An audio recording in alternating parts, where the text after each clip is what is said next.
Oh, I had big plans for my little truck. Bought dirt cheap a few years ago on less than a month's wage, the bright blue Ford Bronco from the late 80s quickly became a classic when Ford began manufacturing their present model Broncos nearly 40 years later. I named her Pegasus. The famous Haynes manual for this Model 4, detailing rebuild instructions for literally any and every part and issue that could ever possibly occur on its simple combustion engine, was a permanent fixture on the dashboard, a vow of dedication to proper maintenance and care. I was going to love her right. I was going to make out with a beautiful boy in that car, maybe even make love and conceive another child in it. It reminded me of high school, parking lot parties after home football games, and promises of kisses and lost virginity. It had all the potential of being the literal vehicle for some very necessary healing. It was going to be instrumental in rehabilitating the arrest that I still held from some missed developmental tasks in my adolescence. I often wondered if its purchase and plans were the over intellectualization of a midlife crisis.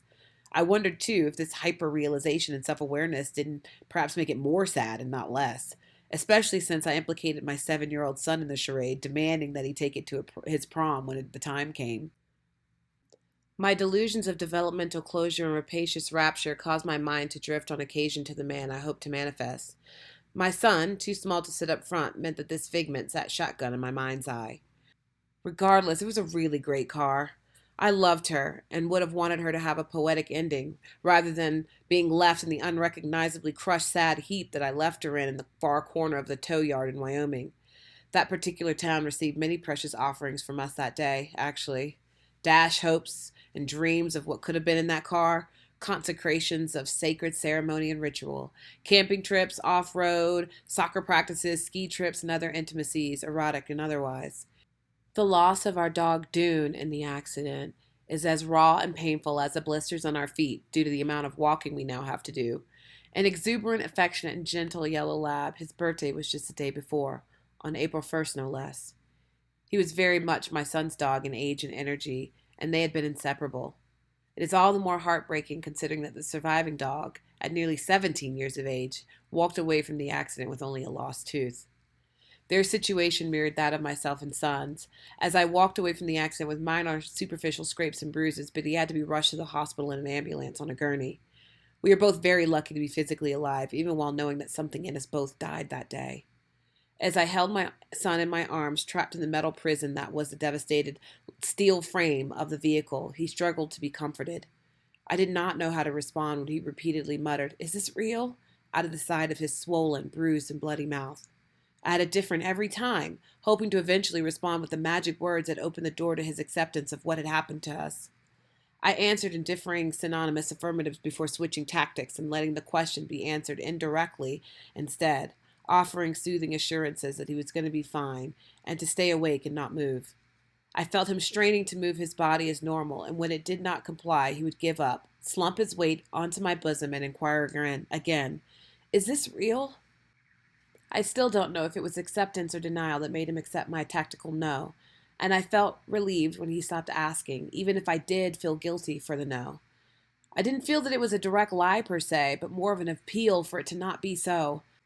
The silent acceptance of my no told me that he had just suffered a massive loss of innocence and a major shift in his previously sheltered, protected, and largely predictable reality. As for me, I felt murderous denial. How could this have happened? How could we have been barreled down by a semi truck on an empty, straight stretch of highway for many miles in either direction? What sort of crazy, negligent person was this? He must have seen us from several miles before eventually rear ending the trailer we were hauling, housing everything we owned. Homemade of quarter-inch plywood, the trailer splintered into millions of pieces, and the metal frame it was built upon slammed into the rear end of our truck, causing us to careen off the road and flip 4 times before settling in a decimated heap of dust and debris. When my son was loaded onto the gurney, I tried to focus on the feeling in my own body. I felt like I was floating in a bubble of disbelief as I sidestepped the indistinguishable lumps of plastic, metal, and fabric on the side of the road that were once meticulously packaged and stored in the trailer. I glanced back at what was left of the vehicle one last time before climbing into the ambulance. I was fascinated that a structure so solid and sturdy could pack down so small, like a boot crushing a soda can. Humbled by the heel of God, I mused dejectedly as I mounted the few steps of the ambulance to comfort my son, and to run point on his triage, not fully trusting the 60-plus-year-old ladies who I had to coach on how to extract his limp body from what was left of our truck. I once again gave silent thanks to God for my lucidity and able-bodiedness through it all, which allowed me the ability to lift his upper body and help guide him out of the sliver of window that was not obstructed by the caved-in roof, saving the rescue team precious time from waiting on the necessary equipment to cut him out. The ride to the hospital felt long and suspiciously familiar. As we exited the highway, I asked in earnest, "Wait, where are we?" My jaw dropped in disbelief as the EMT replied that we were in the very town that we started from just 20 miles or so before.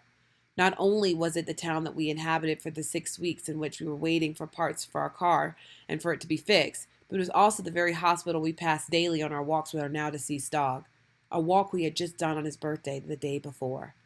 What I felt was a mixture of hysteria and relief at its familiarity. The erratic energy presented itself as some sort of mania. It was totally surreal and felt staged. I felt as if I had the leading role in some poorly budgeted and overproduced movie.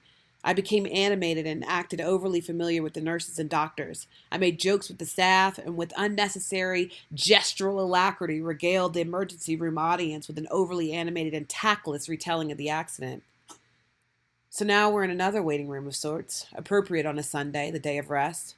Monday will bring open offices and a barrage of phone calls and other life admin as I arrange to put the deceased dog to rest, salvage whatever belongings we can from the wreckage, and get a handle on what we can expect from the insurance settlement in order to start our life over again.